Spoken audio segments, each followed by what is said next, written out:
good afternoon, good morning, good evening, everybody, depending on your locations. On behalf of Cuts International, let me welcome all of you to this webinar on impact of COVID-19 on women traders in Bangladesh, Bhutan, India, and Nepal. This webinar we are organizing as part of a project which we have been implementing with the support from the Foreign, Commonwealth and Development Office of the United Kingdom, earlier known as Department for International Development, under its program Asia Regional Trade and Connectivity Project. So let me begin with by thanking the FCDO colleagues and other colleagues for supporting us in this initiative, not just this webinar, but the overall initiatives from which we have learned a lot, particularly in this COVID-induced world. Unfortunately, I'm unable to say post-pandemic world. I thought I would have said so. Even few weeks back, I thought I would have said so, but that's the unfortunate part. Now, in this project, what we have looked at is the gender dimensions of trade facilitation. And here we challenged one notion. I've been working on this subject for more than 25 years now, towards the end of the GATT regime, beginning of the WTO. And all along we heard that trade facilitation, or rather trade, in general is gender neutral. Theoretically, that may be true, but when we worked on the subject, we went to the ground, we spoke with various stakeholders, women entrepreneurs in particular. We are now absolutely clear that it is not gender neutral. So we have to address this subject in a different manner, with much more positive agenda in mind, positive discrimination, I would say. That's number one. Number two is what we have found when we are working on it, particularly to understand the impact of COVID-19 pandemic, is the women entrepreneurs, women traders who are disproportionately affected as a result of this. And there are various reasons for it. One possible reason is the nature of their business. I'll just give you one example. That tourism sector is hugely impacted. And it is the women who are heavily involved in this sector, not just as employees of hotels or restaurants, but even otherwise. If I look at the backward and forward linkages of this sector, particularly with handicrafts, handloom, and things like that. Then we have, as a result of this pandemic, there's a lot of uncertainty in the beginning because we don't know what to do. So we are dealing with uncertainties, situation with unknown probabilities. Now we are much more informed about its nature, its impact, etc. So now we are dealing with risk, which is about dealing with known probabilities. So this difference between known and unknown probabilities, that is something which we have studied it in our college days, but this pandemic has shown us. And we have found that women traders, women entrepreneurs, they are much more vulnerable to deal with both uncertainties to begin with and now risk.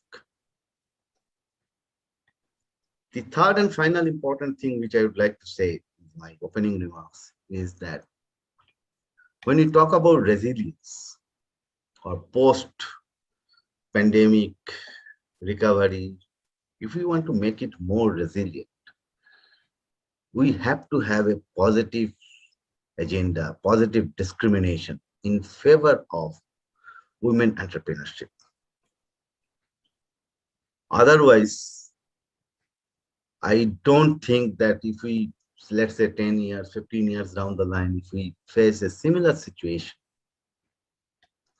we may not be able to absorb the shock which we have seen so far over the last 1 year or so. So with that note, before I request our panelists, which is an excellent panel, unfortunately, Mr. Overfield is unable to join us for some reasons. But otherwise, even otherwise, we have an excellent panel. I would propose the sequence as this, that since Kamalaji is going to make a brief presentation and she has to leave also earlier, I would request her to first make her presentation. Then I will come to Mrs. Cyn-Young Park. He's the director of one of the divisions, Regional Cooperation Integration Division of the Asian Development Bank, followed by Mrs. Mandakini Kaul. She is Senior Regional Cooperation Officer for South Asia in the World Bank Group. Then we have three very excellent speakers, entrepreneurs, those who are working on the ground. From Bhutan, we have Mrs. Lhamu. She is the Director General in the Ministry of Labor and Human Resources. From Bangladesh, we have Selima Ahmed. She is a member of Parliament, as well as she is President of Bangladesh Women Chamber. And that's it. Yeah. So Kamalaji is going to speak first. But just before you speak, Kamalaji, as part of this work, we have prepared a document, a research report, where we have looked at the state of women entrepreneurship in this sub-region. We haven't gone so much into the impact of COVID-19 on women entrepreneurs. We're going to come out with a separate report on that. It's more or less ready now. So we are going to first virtually release that report. Let me take this occasion to virtually release it. Then I would request Kamalaji for her presentation. So Swifties, can we virtually do the release of the report?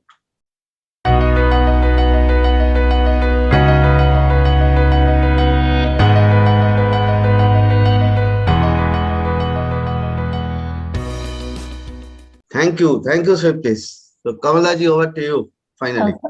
Thank you very much, Bipulji, and Court International for inviting me, one of the speakers. And I'm very pleased to see Mandakini Ji from World Bank, Cyn-Young from ADB, and Anoush, of course, we have met face-to-face a couple of times from WTO. Well, I have a very brief presentation, which I actually prepared based on the given two questions by Bipulji and his colleagues. That's very much focused on the informal sector or informal sector services, focusing on women. Definitely, that's entrepreneurs and trades. And the second point is, how can the civil society, private sector, and public the agencies can do something, whether it's in the policy, whether it's in the practice, how we can respond and recovery measures in the, this, I call still amid COVID-19 instead of impact. So if you don't mind, could you put it my presentation, or shall I put it my presentation? No, so this is, yeah, it's there. Yeah. So based on that, I framed the title of the presentation is Women in Informal Sector Services. And that's the second line is responses, recovery measures for amid COVID-19. So with that, the next slide, please. I think it's a good, yes, this is the slides. I would like to highlight more from Hindu Kush Himalayas, particularly in the case of mountain context. As Bipulji rightly pointed out that, COVID-19 is not only the public health shock, it's a global economic crisis which already affecting in the economic crisis. If you see the graphs, my apologies that you can't see much.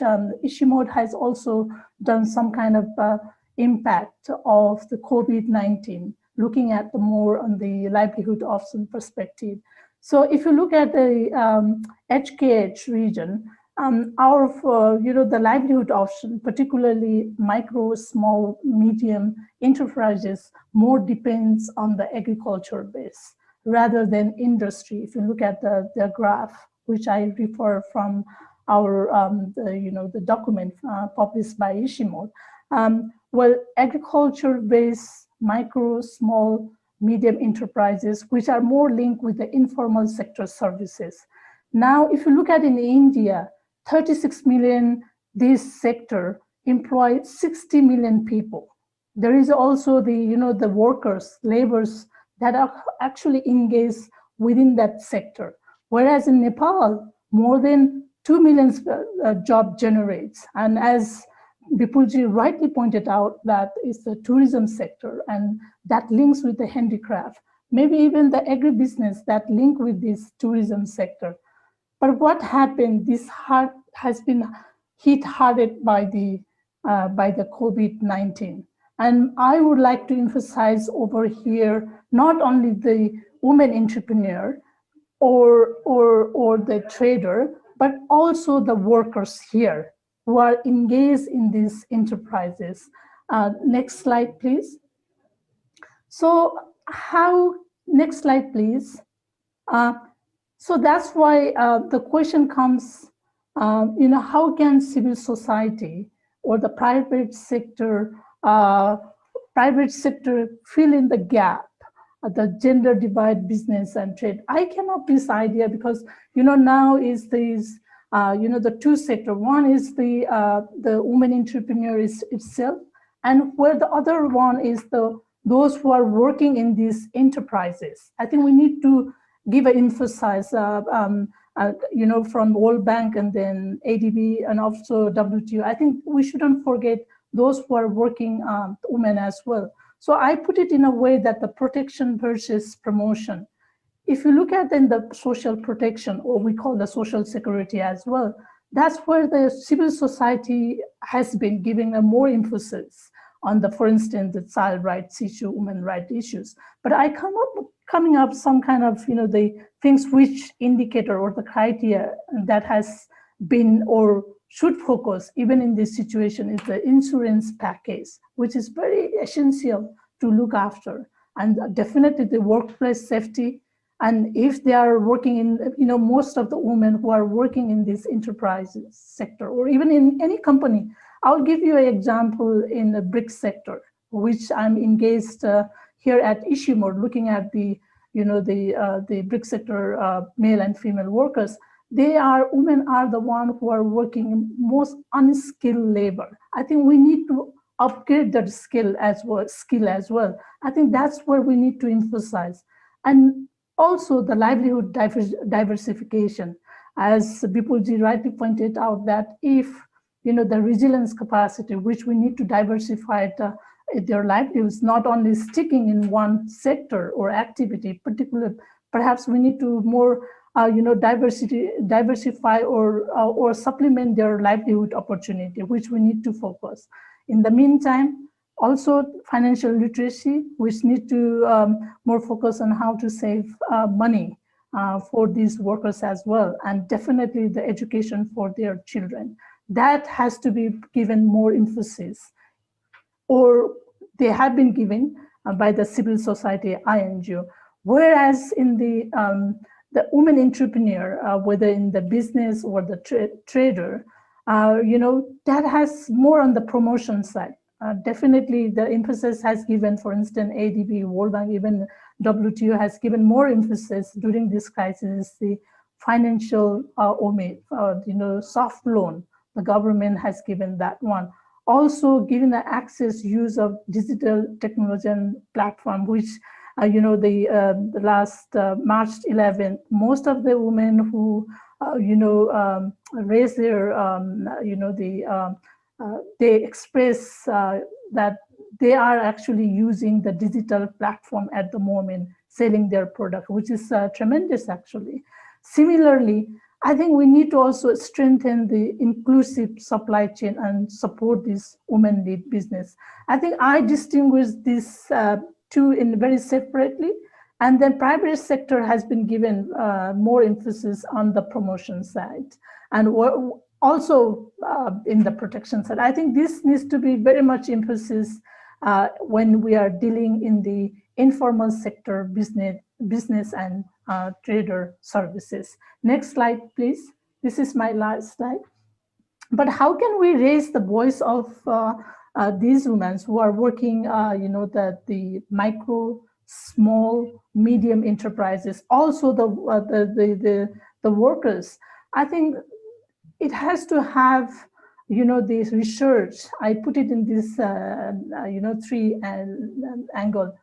We have to have a research that research should be very much evidence-based knowledge generation, which got international. Of course, many institutions has been doing this research during this amid COVID-19. What is the effect of this COVID-19? I think that needs to, need to be happen time to time. In the meantime, there should be a response, which I call the practice, support depending on the situation, which needs to be more action-oriented. And also the policy, we need to continue to work making this invisible women informal sector to make their voices more visible. I think this has to be combination. It wouldn't happen separately. So this is how we can raise the voice of these women who are working informal trade or business services. With this, I would like to end my short presentation, and thank you very much. Thank you, Kamalaji. Thank you. I think your presentation has set the tone of what we are going to discuss today. Yeah. And also this reminds me another project of ours, where we are looking at the conditions necessary for good and better jobs in India. There is a specific, we are looking at in general, also there is a specific gender component to it. And most of the things which you have said, they resonate with what we are finding from the field. In specific sectors, textiles and clothing is one of them. Food processing is another one. We're going to look at some services sectors as well. So on that note, let me now come to Dr. Cyn-Young Park. And there are a couple of specific questions for her. One is, what is the impact of COVID-19 on women's labor market participation? Since ADB is doing a lot of work in the Asia Pacific region on this subject, so it would be good to know her views on this, number one. And number two, what can policymakers do to improve the situation of women entrepreneurs in a post-pandemic world? So over to Cyn-Young in about 8 to 10 minutes, please. Oh, thank you, Mr. Chatterjee. Is it possible to control my slide from there? Is it, yes. Yeah. Okay. So, well, first, response to your question. In fact, I would like to highlight that the COVID pandemic has made a very uneven impact on, between the men and women.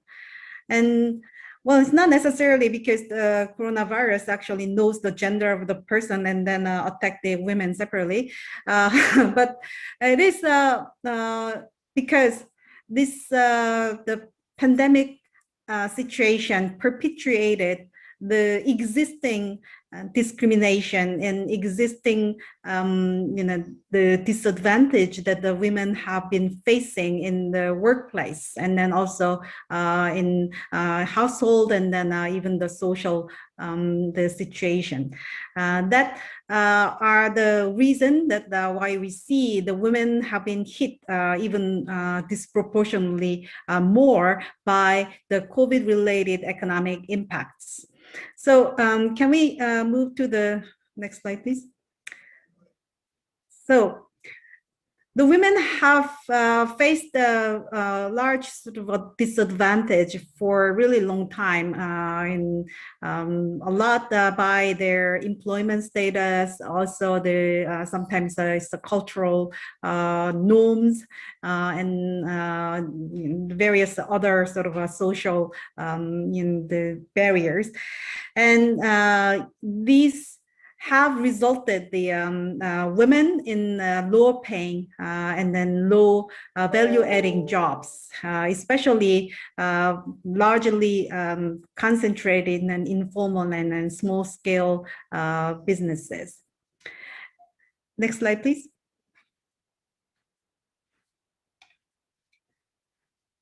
And when the pandemic hit, it seemed that there has been a large drop in the women's employment and also labor force participation, and that's why some even call this pandemic induced economic recession as a she-cession. About 40% of women are in industries heavily affected by the pandemic, such as the low skill and labor intensive manufacturing, such as the textile and garments, and a lot of other traditional services, such as the accommodation, food services, or wholesale, retail, trade, and also the real estate business administrative activities. Next slide, please. And you can see that women do find jobs in these actually a lot of labor intensive, low skill in the manufacturing sector in Asia. Or they can be like education, public administration, wholesale, retail, and a lot of traditional services sector. And they are also quite concentrated in health and the social services sector. So next slide, please.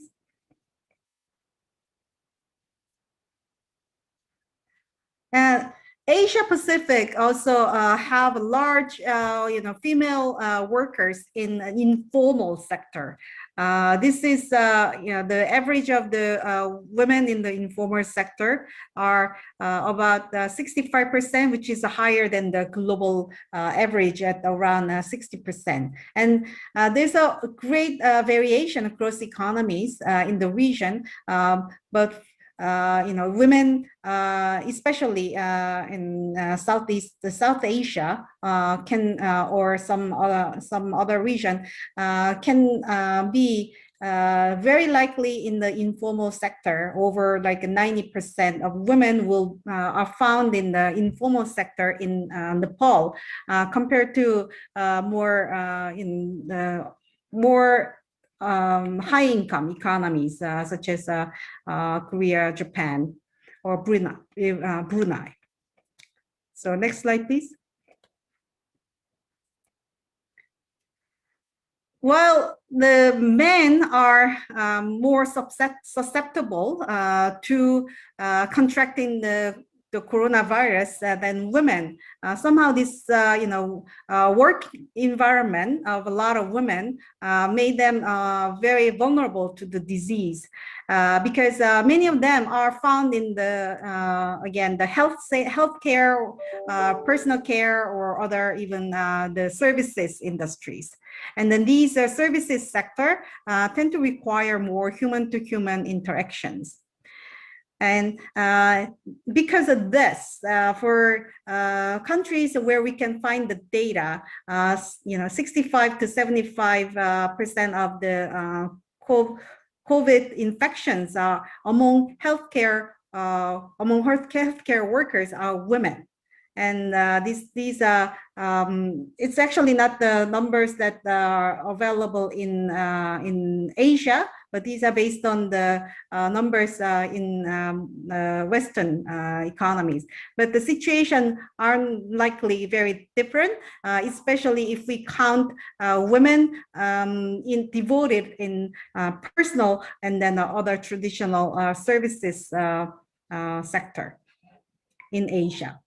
And women are also much less likely employed in the STEM and professional jobs And as we all have seen, in fact, you know, like these like the jobs that allow you know, the workers work from home, or like in a way like it's distant sort of like the place, then they are less likely to contract the disease, and then also they are less likely to lose job. But the women are much less employed in these STEM and also professional jobs that you know, allow for the remote working, and that made them much more also susceptible for the contracting disease and due to the pandemic, losing job. Okay, so next slide, please. This slide actually shows that, as mentioned, that you know, the where women work, and as you can see that women in you know, personal care, like health sector, or like a health cleaners, helpers, and a lot of these the, you know, care industries, the women are highly concentrated. And then it also again followed by many very much labor intensive than the services. So that makes women much more susceptible to disease, and also because of these services were the most hit due to the lockdown and the pandemic situation. They are much more likely to lose job as well. So next slide, please. Even when they are not formally employed, there have been larger challenges outside work. The pandemic has caused the increase in hours spent doing the care and domestic work for women. The closure of school have also increased unpaid care work for women, especially as kids are home, and then they have to manage a lot of essential household work.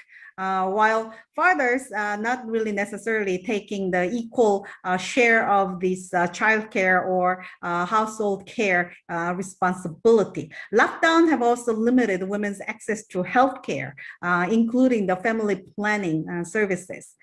So 48 million women are estimated to lack access to family planning services, which can result in 7 million unintended pregnancies.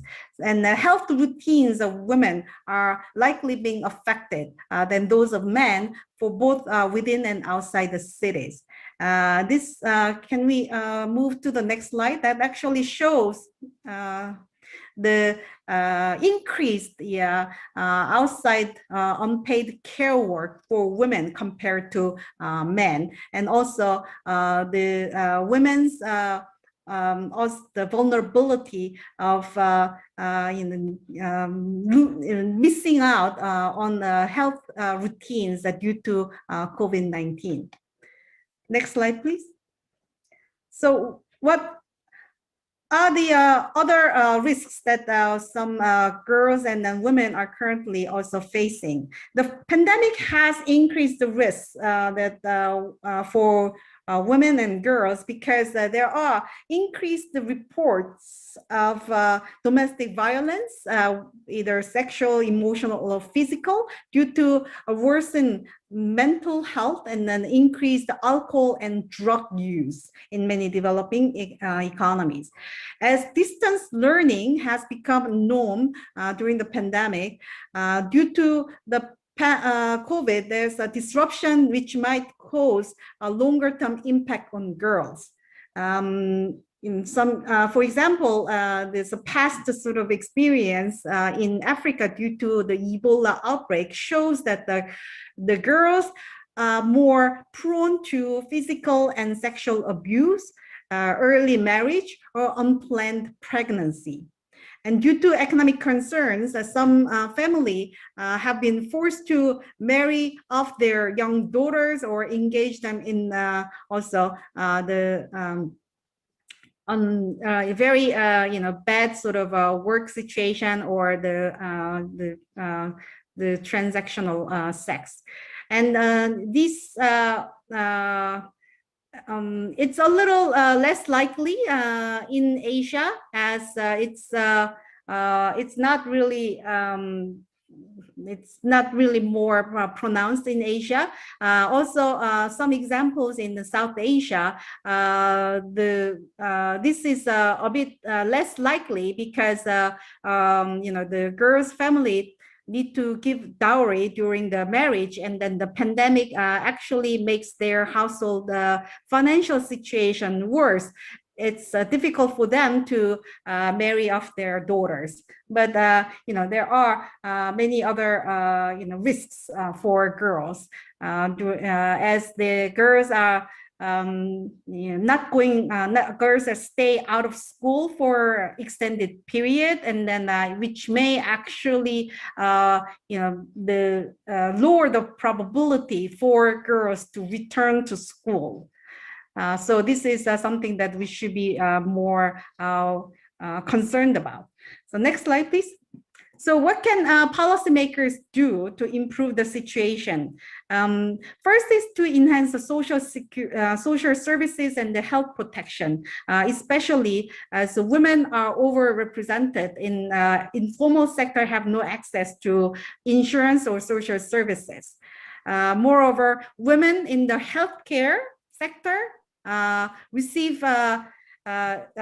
need to receive adequate support, such as the PPE, personal protective equipment, or medical care if needed, as well as extra compensation or extra pay for their care during the pandemic. Secondly, it will be useful to have some conditional, unconditional cash transfers to cash-strapped poor households. ADB responses have been providing some cash transfer food subsidies for the poor in a number of economies, like including India, Kyrgyz Republic, Mongolia, and the Philippines, or providing some technical assistance to identify gender-responsive social protection policies and an investment, especially in Pacific countries.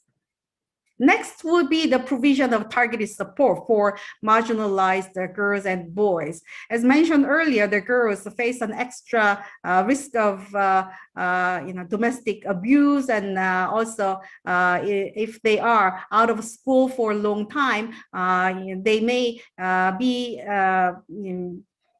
be unlikely to going back to school. So the government should find more incentive to make it easier for them to go back to school by providing some incentive for parents or the village. And they can also consider the waiving school fees, or use low technology interventions, which are likely to be more useful during the pandemic to reach the young kids.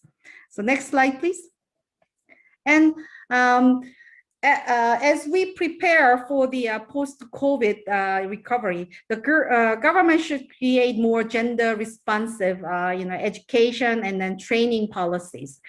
We should try to make sure that the boys and girls have equal access to quality, relevant, and safe educational practices, and the girls should be really encouraged to take up more STEM courses. As we can see that the pandemic is accelerating the digital transformation, we're likely to see much more like technology intensive jobs in the future, and then the girls should be more ready to take up more the technology related basics education when they're young, and then move into also the STEM focused education. There should be also efforts to narrow gender gaps through skill development and job creation. Policymakers should closely monitor women's unemployment and re-employment as the economies reopen. We need to invest more in the education and reskilling of women so that they can really return to the labor force even after the pandemic recovery. And ADB support have been in providing the financial and then fiscal and wage support to enterprises and their employees. There's one example that in Samoa, where 4,000 market vendors and 75% of those were women. We have supported the program that these market vendors can operate rent-free for a couple of months in government-owned properties. Policymakers also need to pursue gender-responsive labor market policies and ensure gender equality in pay and representation. The provision of daycare and subsidized child and elderly care will be a good example of these policies to support continued female labor force participation. Other policies can include a flexible working environment, which allow women more hours of the paid work. And finally, we need to address the different forms of gender-based violence. There has been more reported cases that the violence against the women during the pandemic, and the government should step up in providing a strong response and support, such as a helpline and shelters for these women. And the government should also ensure justice and security during these difficult times and raise awareness through information sharing and social campaigns. ADB is currently supporting to this end for Indonesia, Malaysia, and Solomon Islands in their effort to curb violence. Thank you. Thank you, Dr. Cyn-Young, particularly for laying out these policy recommendations. So without much ado, I mean, going forward, we need to see how our governments are implementing some of these policies. But the important point which I would like to make here is that it is not just the government, private sector, and civil society. All three have to work together to see to it that there is much more resilience from when we come out of it. There is much more resilience in our economy, and not just the economy, in our society. With that, let me now come to Mandakini Kaul. Mandakini, I have a couple of questions for you. We know that the World Bank is doing a lot of work on trade and also its linkages with women's economic empowerment. So what is the major results of that about the impact of trade on women's economic empowerment? That's the first question. And secondly, we know that there is a strong gender focus about your regional work in South Asia. So if you can tell us more about the gender focus of your regional work on trade and connectivity in South Asia, and what are your plans for the future to take it forward? Over to you, Mandakini, in about 8 to 10 minutes, please. Thank you. Thank you, Bipul. It's a pleasure to be here today with this distinguished panel hosted by CUTS to discuss what is really a very important issue of gender and trade in a post-pandemic world. Following on Kamala ji and Cyn-Young, I think my intervention will be very complementary. So today I will focus my remarks around three main areas. The first is the World Bank's global research about women and trade. Second, a little bit about the impact of the pandemic on South Asian women traders and entrepreneurs. And finally, Bipul, as you asked, I'll speak a little bit about our regional interventions, which are focused on women's economic empowerment through trade and connectivity in the eastern sub-region of South Asia. So let me begin by sharing some global knowledge. We have extensive evidence to show that countries that are open to international trade tend to grow faster, innovate, improve productivity, and provide higher incomes and more opportunities to their people. What is less well researched is the link between gender equality and trade, and an understanding of the connections between the women's roles as workers, consumers, decision makers. So the World Bank and the WTO have recently brought out a joint report that marks the first major effort to quantify how women are affected by trade.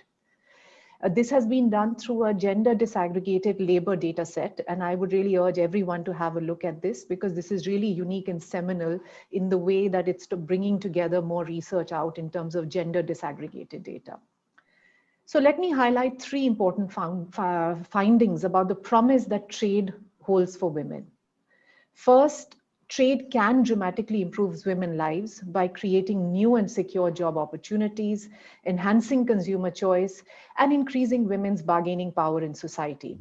Cyn-Young provided a lot of data about the informal sector. Kamala ji alluded to it. And so we can say that categorically that when you have trade, women's lives will be enhanced by this new and secure job opportunities. Second, countries that are more open to trade also tend to have higher levels of gender equality. What does that mean? Essentially that women's wages tend to be higher, the wage gap between men and women tends to be lower, and they're able to expand women's access to skills and education. And third, the new trends in global trade that we are seeing arise in trade and services, global value chains, the digital economy are opening up important economic opportunities for women.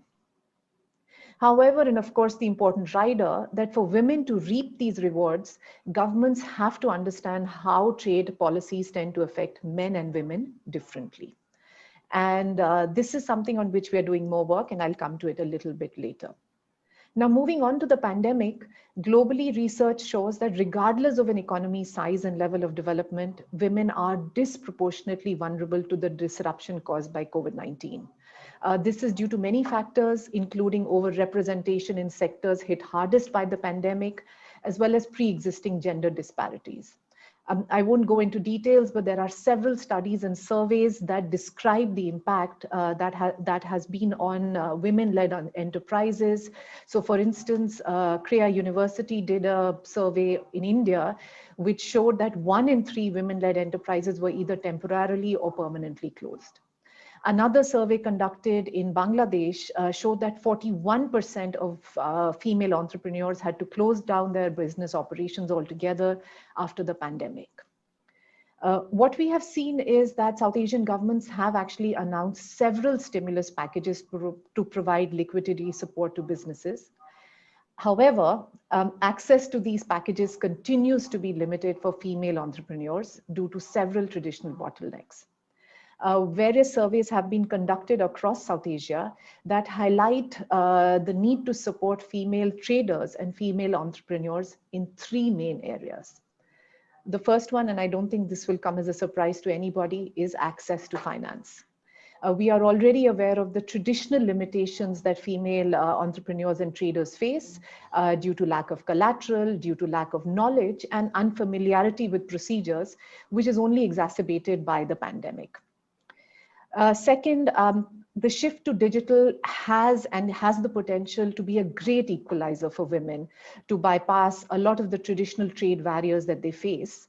But we also see that in the case of South Asia, especially, internet access tends to vary greatly between men and women. And of course, there is the overall issue of digital infrastructure, which is common for men and women, but access, there is definitely a difference. And finally, the World Bank had hosted a webinar about this a couple of months ago, and we are seeing that while some women entrepreneurs are pivoting, adapting, and repurposing their businesses in the short term in response to the pandemic, many report a strong need for training, support, and repeated requests to help with business planning to get through COVID-19 and beyond. So these are 3 areas where we see clear room for both the government, the private sector, the MDBs to all come together and provide support to women entrepreneurs and women traders.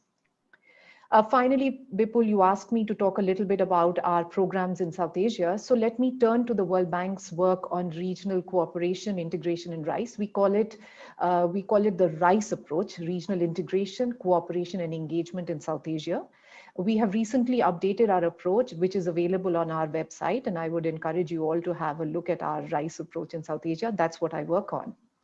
So today I would like to talk about a unique program, a regional program that we are implementing that supports women's economic empowerment through trade and connectivity, primarily in the Eastern sub-region. This is the program that we implement, which is supported by Australia's Department for Foreign Affairs and Trade, DFAT. What this program helps to do is two important things. First is to bring new understanding and solutions to overcome what are long-standing trade facilitation and transport barriers.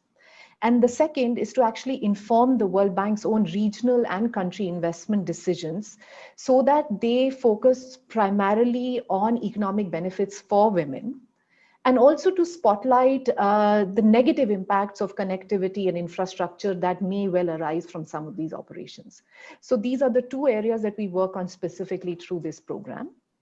Post-pandemic, this program is also bringing a deeper understanding and tailored solutions to the COVID-19 challenges, which includes, for instance, specifically looking at how we can address trade facilitation barriers in the sub-region for women, the importance of digitization, automated trade, and logistics solution. And finally, just trying to unpack a little bit and understand the impact of falling exports, remittances, and declining tourism on poor women and the vulnerable groups. So what I'll do is let me end by giving you 3 concrete examples of the kinds of activities we are supporting through this program. Both Kamala ji and Cyn-Young mentioned tourism. Bipul, you mentioned it yourself. So an area that we have been working on through this program is actually inclusive tourism. And what we have done is to have demonstration pilots and develop knowledge that can help governments to think and act beyond business as usual and to be reflected in terms of policy and operation. So what do I mean? So for instance, we have tried to look at ways in which destination tourism champions can bring together governments and the private sector in some areas. And we have conducted a couple of pilots in India's Northeast, particularly to see how we can address the challenges which are being faced by the MSMEs, the micro, small and medium enterprises, especially women-led enterprises in the tourism sector. And the areas that we have focused on are building awareness and imparting training on digital marketing and access to finance, which, as we know, is essential to sustain small businesses during COVID.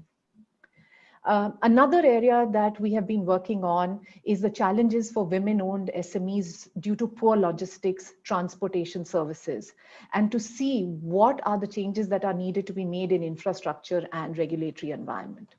So for this, we conducted a survey where all 4 of the BBIN countries extended full cooperation in collection of the survey data in special economic zones along the Eastern Corridor. And we are now seeing if we can work with one of the governments, one of the departments for promotion of industry and trade, to see how this information can be disseminated to support logistics solutions, which, as we know, is essential for smooth inter-regional trade and can also bring direct benefits to women. A third area that we've been working on is to see how we can engage and develop broader networks to build knowledge and facilitate change to address gender gaps. So an important area that we've been supporting is the South Asia Women in Power Sector Professional Network, which is called the We Power Network, where we are actually working closely also with the ADB to see how we can address gender gaps in the growing energy sector area.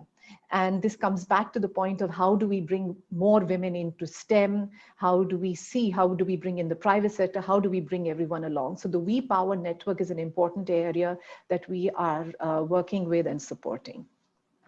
Finally, a little bit about another program that we have worked on in the past. Bipul, you know about this. This is something that we have done with support from the FCDO, erstwhile DFID, which is to examine a little bit about the cross-border value chains between the Northeast India and BBN countries to understand how women and the bottom 40% of the workforce could benefit from participating in these regional value chains.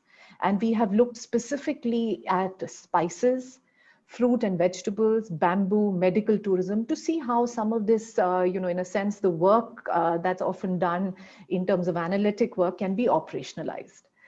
So these are some of the things we've done prior to the pandemic, some that we are doing in response to the pandemic.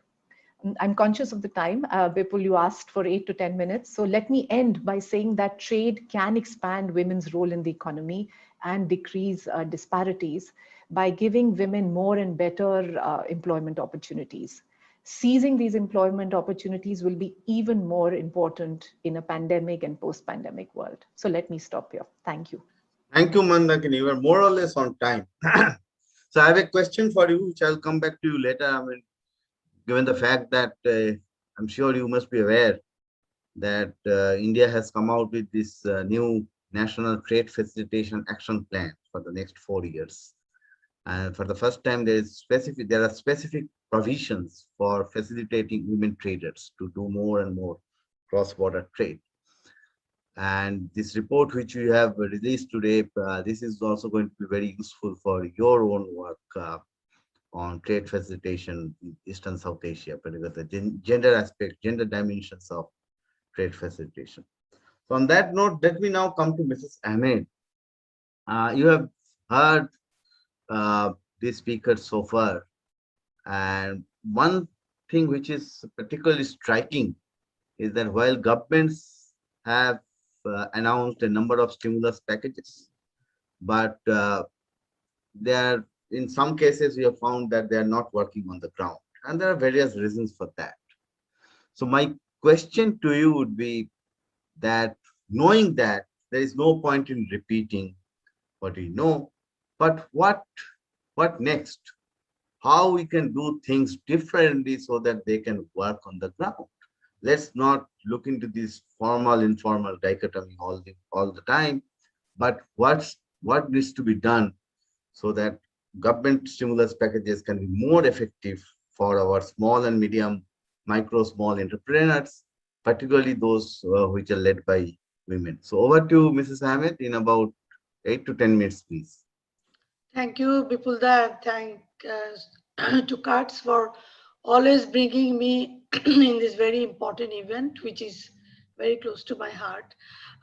When you are almost the last speaker, it's always good that you don't have to say much, but the challenge is that I don't repeat, and I'll try to do that.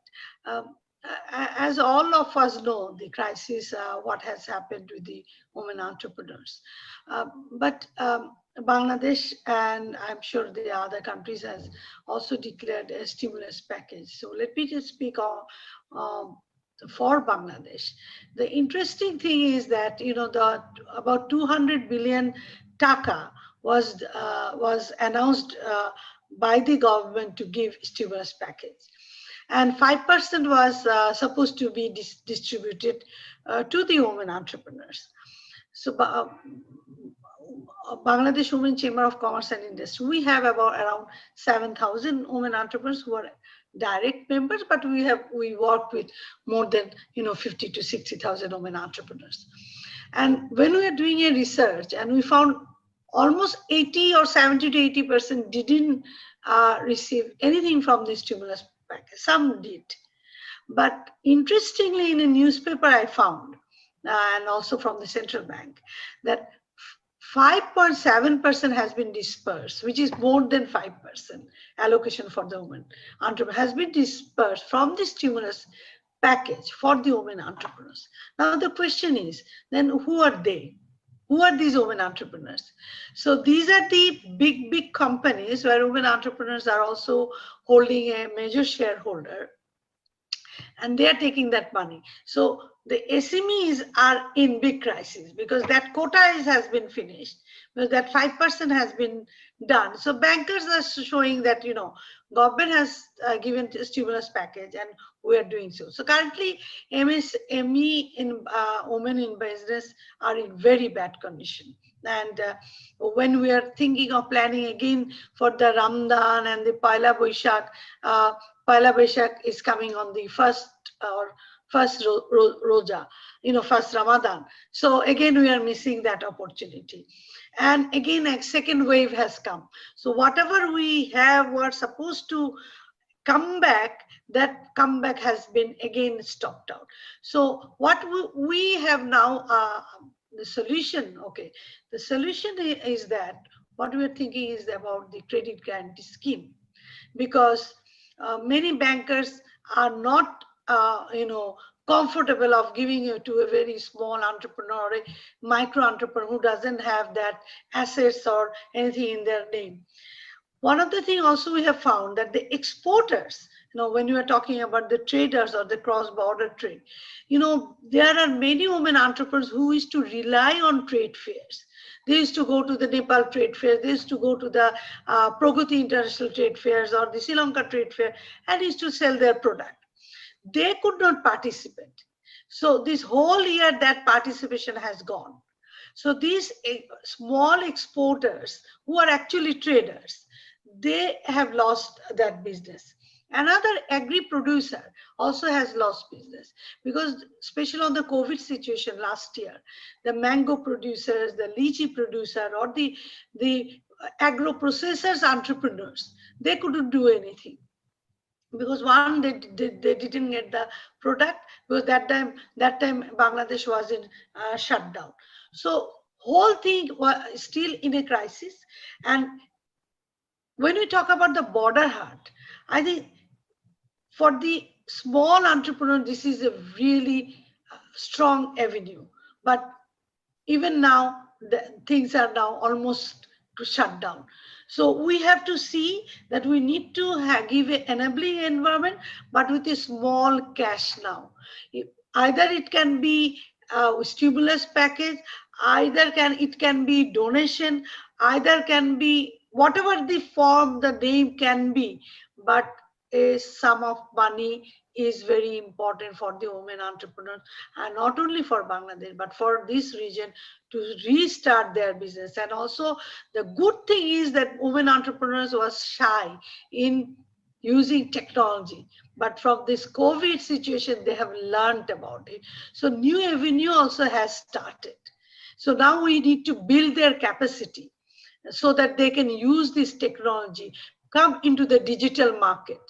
So new technology has, new arena has come, capacity building, giving infusion of money and technology, use of technology. If we can build the capacity, things will be better. That's we should be positive. We cannot be negative. Thank you so much. Thank you, Mrs. Ahmed, to end on a positive note. Of course, there are opportunities. There are challenges. There are opportunities as well. I'll come to Mrs. Lhamu on this particular point. Glad that you have flagged that this age-old issue of whoever has more power, it's also a question of power equation, actually. They can grab much more easily. And the second important point which you highlighted is about the importance of local markets. Our neighborhood market, neighborhood stores. And in fact, it was they who saved our lives at least during the initial period of the lockdown. Everything was closed. It was our neighborhood kirana stores, the grocery stores who helped us to sustain our lives also. So with that, on that note, let me come to Mrs. Lhamu. You have heard all these previous speakers. You heard that while there are challenges, there are opportunities. And it is also very clear, evident now that those who can adjust quickly, those entrepreneurs, those who can adjust quickly, they are in a much better position to sustain their business, even during this challenging time, and also expand. So I would request your thoughts on this, that how we can see to it that women entrepreneurs are much more resilient, so as to say, to learn much more quickly. What would be the role of digital entrepreneurship development and things like that, particularly from a society like Bhutan, where there is, if I may say so, there is, relatively speaking, much more gender equality as compared to some other societies. I'm not going into the merits or demerits of them, but I'm stating some fact.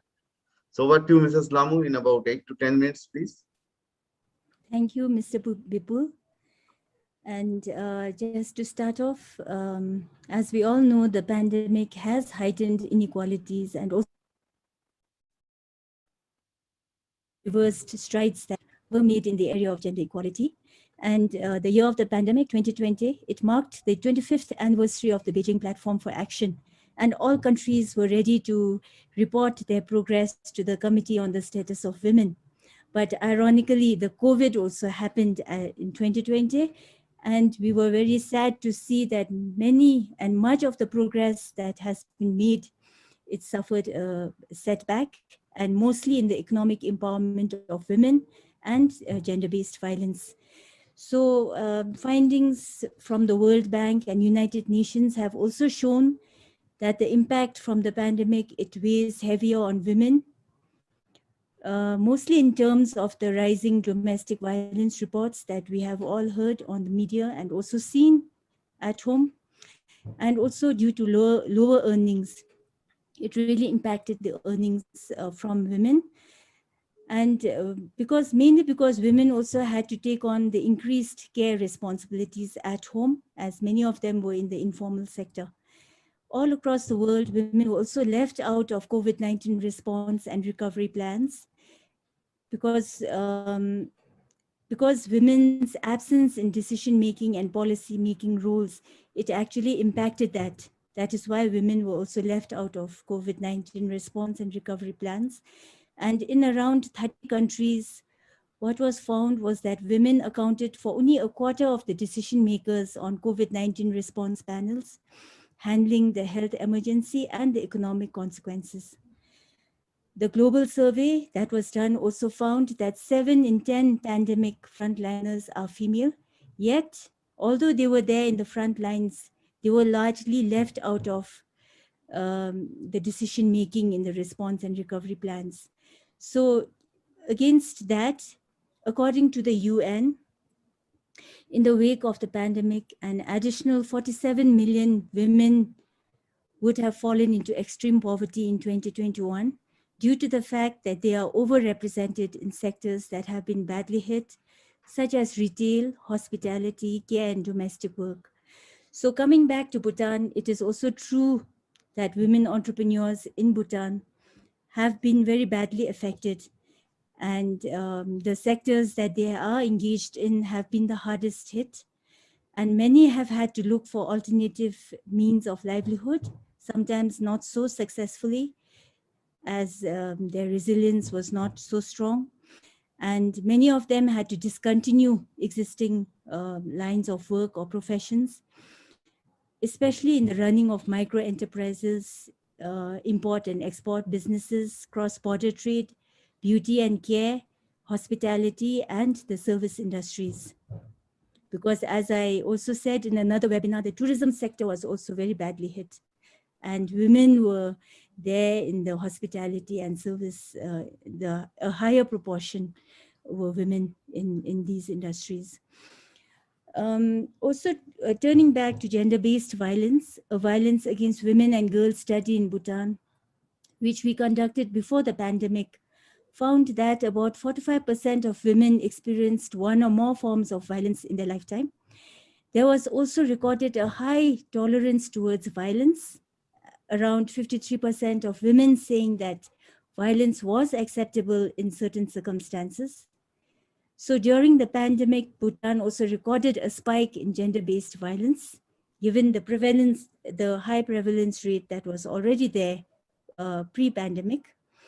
As per the study carried out, GBV is also highly underreported. So one can conclude that many cases also went underreported, especially in the circumstances of lockdown and restricted movements and limited access to protection services and service providers in Bhutan.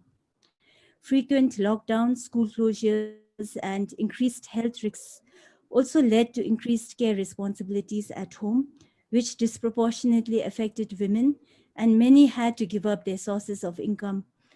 And because many of them were also in the informal sector, and most of their jobs could not be carried out remotely.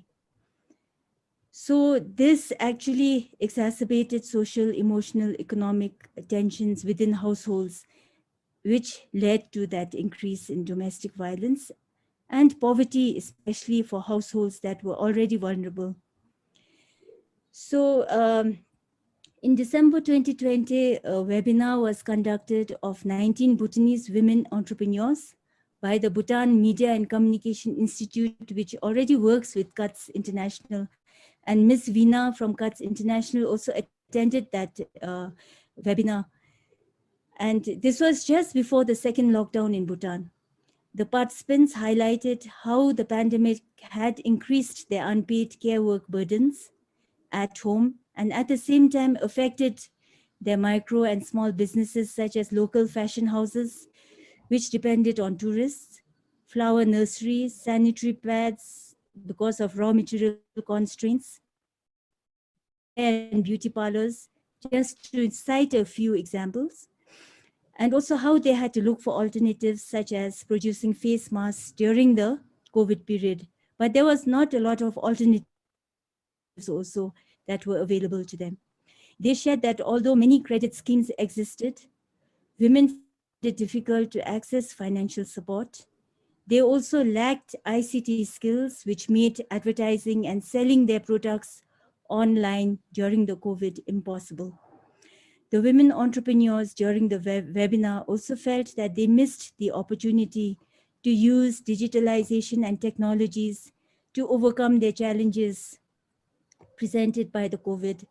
They were of the view that if they received support to build capacities and skills in ICT, entrepreneurship, and other areas, access to relief and affordable finance and credit, and adequate childcare and other support mechanisms, they would have been able to, and they would be able to rebuild and start again in a better way. So what I feel is that support measures need to target informal, part-time, and seasonal workers, most of whom are women. They must include direct support to informal workers, such as financial support and access to credit, targeting women entrepreneurs in micro and small businesses, targeting skilling towards women's interests and needs, like cited above, like in ICT and digitalization, ensuring entrepreneurship development trainings and end-to-end support in terms of facilitation of product development, packaging, marketing, access to credit, among other things. Along with targeted measures, COVID recovery must include bringing on board the trade and industry sectors, the Chamber of Commerce and Industries, and also the application of a gender lens in policies and programs. So presently, the trade and industry sectors, they lack that gender lens in their policies and programs and interventions that are adopted. Then strengthening CSOs working with women entrepreneurs is also something that needs to be stepped up, and ensuring a conducive environment for women to participate, taking into consideration their needs and interests, and also targeting the sectors that women are most represented in, mostly the informal, the lower skilled and lower paid sectors, and where protection and safety nets also do not exist. In Bhutan, while the women's organizations with developing partners had drafted and implemented a stand-alone contingency plan on gender-based violence during the COVID-19, it is realized that women's voices were largely left out of national level comprehensive socio-economic recovery and responsive plans. As such, it is my hope that it is not too late to conduct a gender analysis and ensure that long-standing gender inequalities are addressed in the recovery plans, and that a gender assessment on the impact of COVID-19 on women and girls would be conducted, and this would help to provide a strong basis for effective actions and interventions from a gender perspective. Thank you. That is all. Thank you. Thank you, Mrs. Lhamu. One thing which is very clear, what you just told us with anecdotal evidence, with stories, they resonate so well with what Dr. Cyn-Young told us or showed us with data. My point is the issues, many of them are universal in nature. Of course, there are local contexts, local nuances. That brings me to the importance of knowledge share. What is working well where? And how can I get that knowledge into my own local context to see to it that whether it can work with us well or not. On that note, let me come to the last, but certainly not the least, speaker of today's session. This session is being organized actually as part of the Aid for Trade stock-taking event of the development division of the World Trade Organization. And we have with us Anoush Boghossian, who is the head of trade and gender unit in the development division of the WTO. She has been working rigorously on gender dimensions of trade facilitation.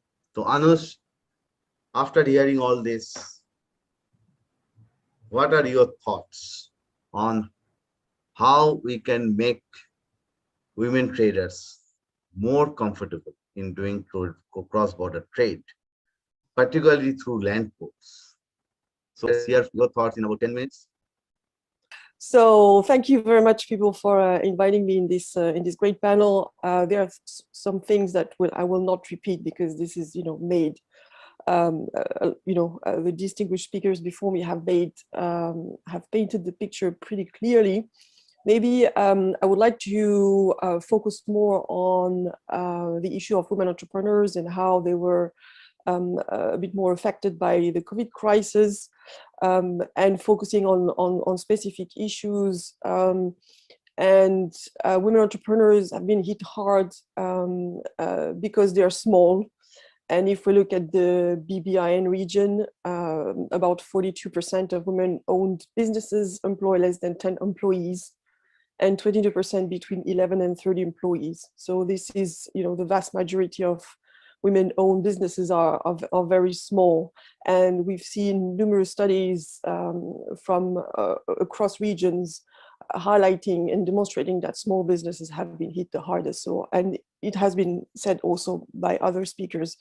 What I would like to focus on is also other reasons why women entrepreneurs have been hit the hardest is not because they're working in sectors that were mostly affected by the crisis, as has been highlighted earlier. I would like to focus on one sector because the other sectors other speakers have focused on, which is the agriculture and food production sector.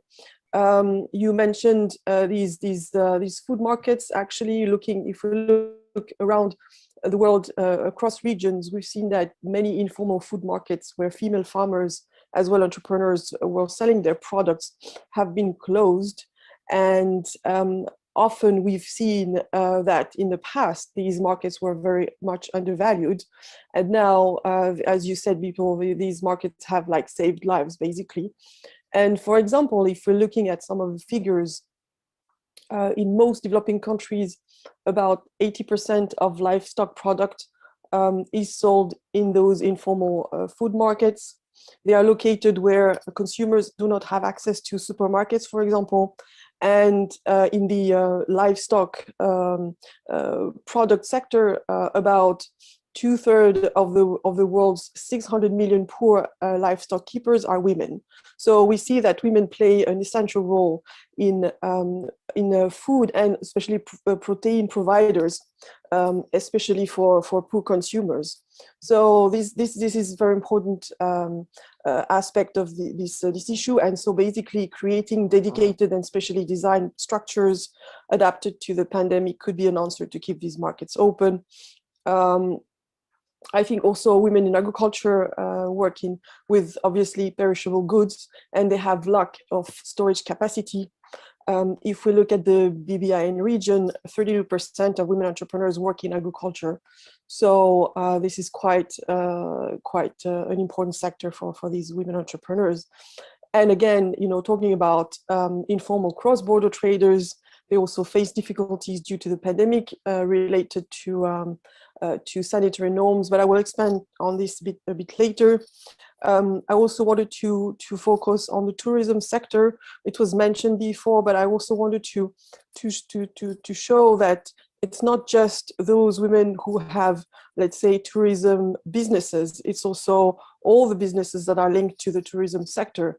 I mean, we've talked about hospitality. We've talked about a lot of other things. I'll just give you an example of this woman entrepreneur in Nepal. She has this company, this Sherpa company. She's been closed since the pandemic outbreak, and she was also employing other women indirectly in the mountains, because these women were feeding the tourists in those refuges that are located in the mountain. So these women were providing tea and food for the tourists and the mountain climbers. And actually these women have lost that sort of income. So there is direct consequences of losing your businesses or closing your business. There are also direct consequences, indirect consequences for other women that are employed through these sectors. Another sector which also I want to mention, which was not mentioned, is the domestic services. If you look at the global figure, about 80% of the 67 million domestic workers are women, and it's not just a question this sector is also a tradable sector. Some countries have started to open up their services market to foreign domestic workers to foster their women participation in the economy. So this is something which also has had a huge impact on women entrepreneurs. Just a look at some figures in the entrepreneurs in the BBIN region. 70% are working in manufacturing, and a vast majority are in handicraft. So looking at the retail, we see that it has been, it has been very difficult for those women entrepreneurs working in this sector. I think, we've mentioned a lot about access to finance. I'm not going to go to develop on that further, except to say that so basically women entrepreneurs have used their savings earned to be able to pay the rent, salaries. In some cases they had to pay security guards.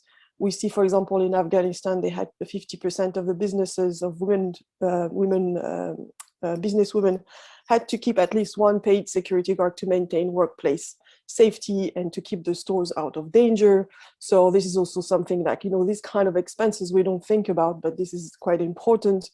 And if we look at where women entrepreneurs reinvest their income, overall in South Asia, 67% of women entrepreneurs reinvest in their business. And in the BBIN region, it's 70% of them. So, this means that the lack of income has a direct impact on business development, obviously. They've lost a lot of sales opportunities. So the pandemic was really bad timing. Women entrepreneurs have told me that when the pandemic arrived, it was already the end of the winter, which is already a bad season for business. Also, as was mentioned by a previous speaker, in some countries, the end of winter is festive season, so there was loss of business opportunity there. And it's the same thing in other regions. If we look at Latin America, for example, we see that 75% of women entrepreneurs were facing issues related to managing workers, their health, safety, and payments, and 75% were also facing issues for paying loans, interests, and clients. So this financial aspect is very important.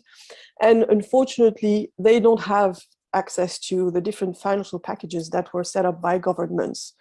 I mean, if you look at UNDP's policy tracker, you will see that only 7% of recovery packages include economic security measures targeting women. Only 7% globally. It's really nothing. And actually, I'm not saying that governments are excluding women on purpose. They're not excluding them on purpose. They are de facto excluded because of the very harsh conditions that are imposed on having access to these different loan schemes.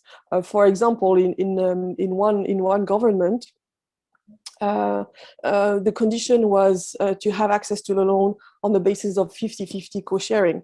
but we know that women entrepreneurs have lost their income. So how, and they've spent the money, that they had to cover for their expenses.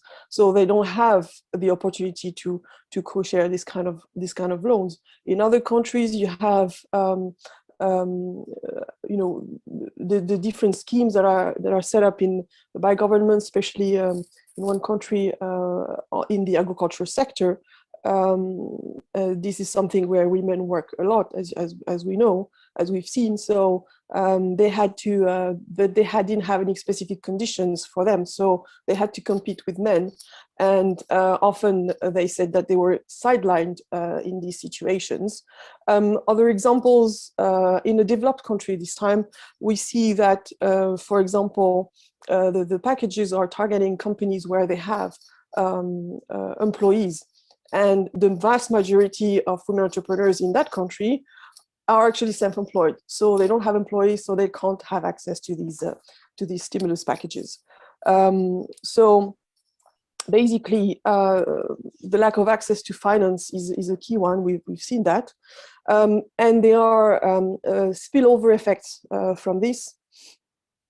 They are, as I said, they lose their jobs, not their jobs, they're also their employees and the ones who are indirectly employed. Also, it means that, I've said that they're reinvesting their income into their companies, but also they're also investing their income into their family. And if we're looking at the pandemic issue, they are the ones who are making, who are spending the most on health issues in the family. So we can see that 80% of the family's healthcare spendings is done by women, and they spend 29% more on healthcare than men. So also that has an impact. The pandemic has an impact, a direct impact on the health issue, in the sense that women don't have the income to invest more in their family, and it goes beyond the health issue. If we look at how they reinvest their income, we see that it's the second pillar of investment is the family house expenses after their businesses. So in the BBIN region, 53% of women entrepreneurs reinvest their income into the family house expenses. So I think these kind of spillover effect, we have to really understand them and to really look at them. In terms of trade, I think, we see that this crisis has really crushed their abilities, their readiness, and their willingness to export. So they're really stepping backward. Obviously, the trade, the finance, as mentioned, issue is an important one. The trade finance issue is a very important one. Already, it was identified by women entrepreneurs as being one of the most important obstacles to have access to markets is access to trade finance. But also they can't even afford simple trade or export costs, such as investing in an IT system or skilled staff to deal with customs issues, packaging and standards. So obviously that possibility has gone. They cannot afford them anymore. And of course, these obstacles hinder women to attract the investors who are more inclined to go to more solid businesses, let's say. As I mentioned earlier, I wanted to talk about also the difficulties of cross-border trading, especially in the agriculture sector. I mean, these cross-border traders, most of them are informal, but they play a central role in food security. And actually, they are really key players in these in a domestic, local, but also at the regional and international level. So these female cross-border food traders, they face difficulties because of travel, trade restrictions imposed by the pandemic. The vast majority of these cross-borders are obviously in developing countries. And if we look at pictures, examples from South Africa, from the South African region, we see that they contribute up to 20 million annually in the value of trade in the region. So it's really the contribution not only to food security, but also to trade in the region is enormous.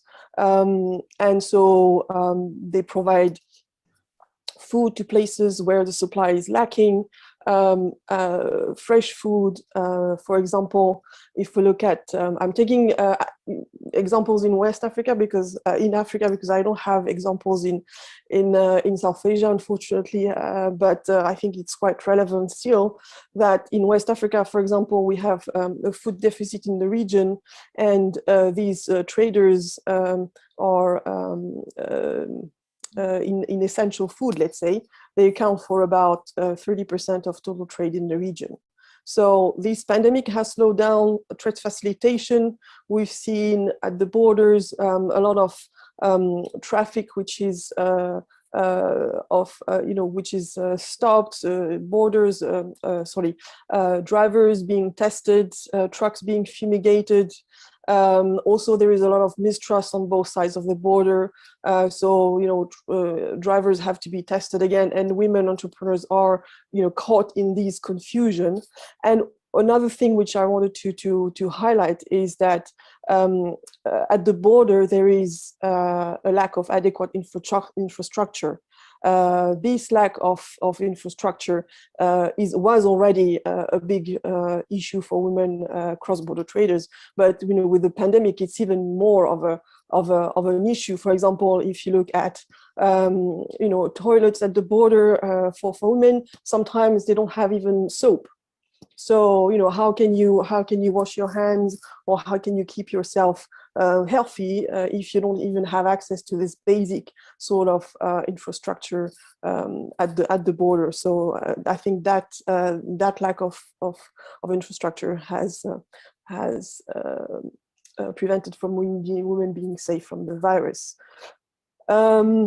Again, somebody has mentioned that there was rare opportunities to go international. Those women who were relying on international trade exhibitions or trade fairs, they could not do this anymore. Also, the fact that they were suitcase exporters. They can, this kind of trade cannot take place anymore. And I think more importantly, I want to emphasize the fact that they've lost their ambition to go international. I've talked to about more than 30 entrepreneurs across the South Asia region, and most of them have all said, we cannot do this. This is not my priority. They've lost that ambition. They said, I'm going to focus on the domestic market. They are often limiting their activities, so they can go international even less. And I think this is something that there is also that we need to take into consideration, how we can give them this ambition back. I mean, sometimes I've read this expression. We talk about startup depression. That is to say that new companies don't even enter the job market or the international market because of the pandemic. So that's also something which I think it needs to be looked at. Just a few more things. Looking at opportunities. Briefly, Anoush? Yes, very, very briefly. I think there are some opportunities in some booming sectors where women already dominate. I'm thinking about the wellness industry. This is something that is quite important. Everybody has talked about digitalization, and what we can learn from Latin America, for example, is that women entrepreneurs have received support and training on these issues. 70% of them have received training on digital transformation, such as on e-commerce, but also training on innovation and creativity. 40% of women entrepreneurs in Latin America have been supported through that. But I just want to have a little bit of a caution about, is going digital the solution? I know we have all these new technologies now. It's not just about e-commerce. It's also about how consumers are changing the way they consume, actually, and actually more and more purchases will be done online or are done online already. There are new technologies such as augmented realities or that are conquering the retail industry. For example, we see in South Korea that more and more consumer experience shopping online, but not just buying online.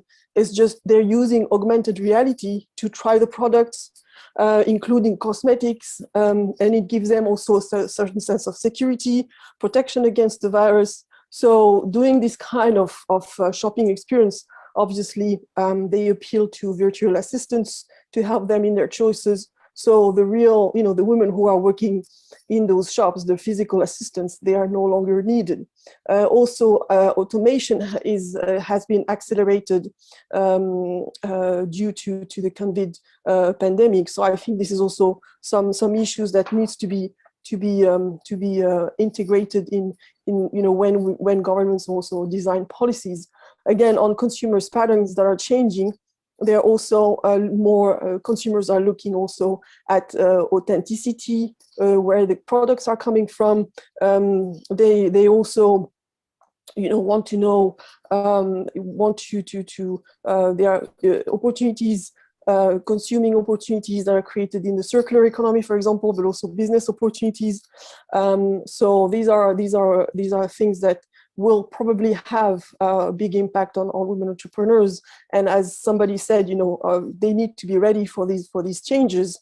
But we see that women entrepreneurs are adapting their business to these new trends. We can see that in the tourism sector in Nepal, for example. And another point is, and the final point, is the role of standards in mitigating gender-specific impacts of COVID-19. That also can be, integrated in the various solutions that are put into place. Obviously, standards in trade facilitation, also in worker protections. Now we have new types of workers working from home. So, this is something that maybe will need to be looked at.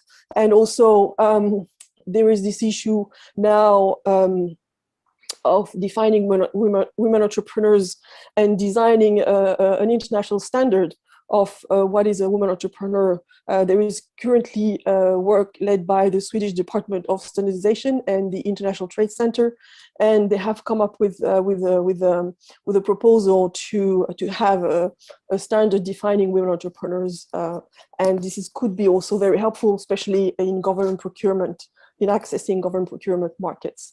And I will stop there. Thank you very much. Thank you, Anoush.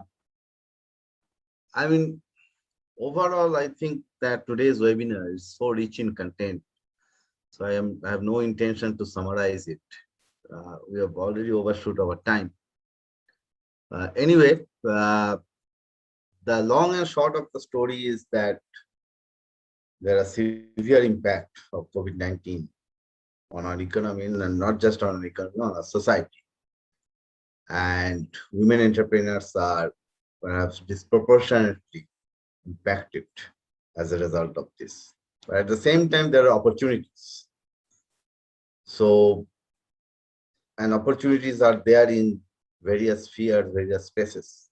So we need to see what kind of a good enabling environment that we can think of to encourage our entrepreneurs, particularly women entrepreneurs, to avail those opportunities so that this post-pandemic recovery is much more resilient. So on that note, I think it would be good to hear your final thoughts, at least for the time being, on this subject.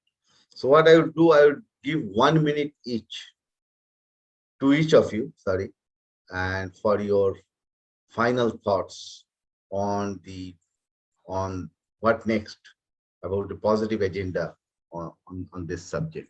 So if I may first request Dr. Cyn-Young Park in one minute. Well, thank you very much. It was a very rich discussion during this webinar. Well, if I given just 1 minute to speak about any chances that we can actually make progress rather than regress on women's the equal rights in all types of the economic engagement.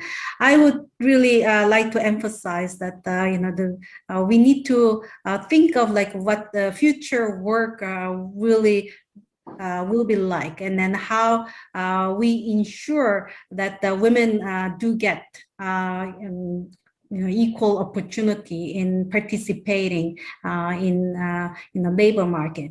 And it's maybe it is not too late, and we need to really give fair chances for girls, and provide girls to pursue also the like the technology and then STEM education. I think these are very important to equip girls with the necessary skills for the future, and then that's what I would really like to see for post-pandemic lessons for education policies. Thank you. Thank you. Thank you. I think access to opportunity is the key. And in order to do all this, it's not just we should look at it from the lenses of women's empowerment, but main folks of the society, they have to be also sensitized. This is something which we have learned over 30 years of grassroots work in rural Rajasthan in particular. On that note, Mandakini, your final thoughts? Thank you, Bipul. So if I may, maybe I can have make two specific suggestions. One is that because I work on issues of regional cooperation and integration in South Asia, I would say that there are some concrete measures that the BBIN countries, for instance, the Eastern Bloc countries could take in terms of improving intra-regional trade. And so, we can look at issues of non-tariff barriers, stronger focus on development of regional economic corridors, enhancing skills and capacity in public and private sector for a broad range of stakeholders. So that I think is generally to improve the environment for intra-regional trade and then beyond. The other specific suggestion I would say, since we've spent a lot of time today talking about women traders, women entrepreneurs, is the role of different national, regional, and indeed multilateral institutions to facilitate women-run businesses to survive and expand their operations at this time. And so I think in this respect, I think all of us, and you mentioned what CUTS is doing in Rajasthan, the World Bank's doing at a regional level and at a country level. I know the ADB and other organizations are doing this, is to really come together to appreciate the underlying challenges that small women-led entrepreneurs face, and to then help them, I mentioned some things like training, access to finance. So for all of us to come together and find ways in supporting these enterprises, I think that's what I would say as specific next steps. Thanks. Thank you. Thank you, Mandakini. Again, I would reiterate this point, access to opportunities for skill development. I'll give you one example. A friend of mine, she is into sari business, and about a month after the initiation of the lockdown, she called me saying that she's facing a lot of problems. Her business is stopped, not just for business, but she is getting innuendos, remarks, societal issues. So I told her to just do one thing: start taking some lessons in doing digital, your business digital. And today she is doing very well. And she has fully recovered from the losses which she suffered for several months. So access to opportunities, skill development, these are the key things. Mrs. Ahmed, your final thought? Thank you very much. I think we need to talk more about getting equal property rights. If we have property, many things we can do. Violence Lhamu for women should be stopped, because that social barriers is a big hindrance for women's economic empowerment. And finally, which you said, Bipul, bringing women into digital arena, and for that capacity building is very important. Thank you. And very important that about property rights. That should be a positive agenda. Discrimination, I would use the word.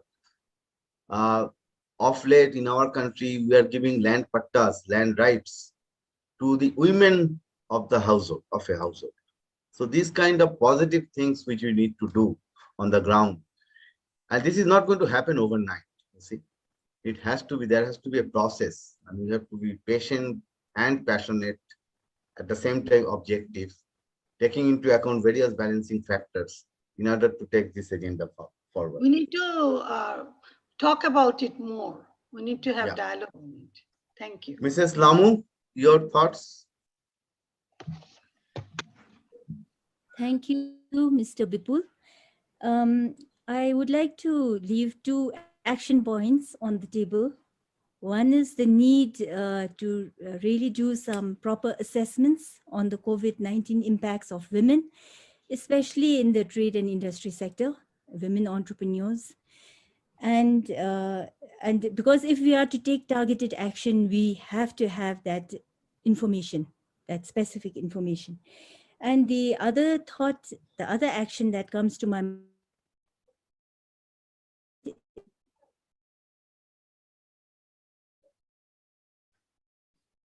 in this area. So I'm hoping that I will be able to target some actions towards skilling women in the areas that they need to be skilled in. Thank you, Mr. Bipul. Thank you. So targeted action, that's very important.